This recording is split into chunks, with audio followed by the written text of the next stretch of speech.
市面上有咁多魚油嘅產品，我哋應該點樣揀呢？今日就等我同大家講解下 Omega 魚油同市面上其他魚油嘅分別。好多人睇到 Omega 魚油嘅純淨度係60%，而市面上有啲品牌聲稱有高達97%純度。大家可能會認為純度較低嘅魚油效果可能唔會夠純度高嘅好，但其實大家要知道，純度並唔係唯一嘅標準，成分來源都好緊要㗎。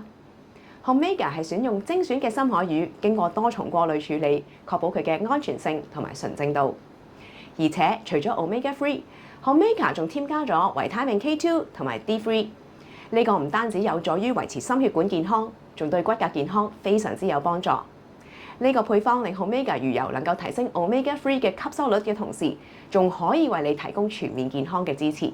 所以純度並唔係唯一衡量嘅標準。要選擇一款能夠做到全方位改善你嘅健康、有安全嘅魚油，先係最重要㗎。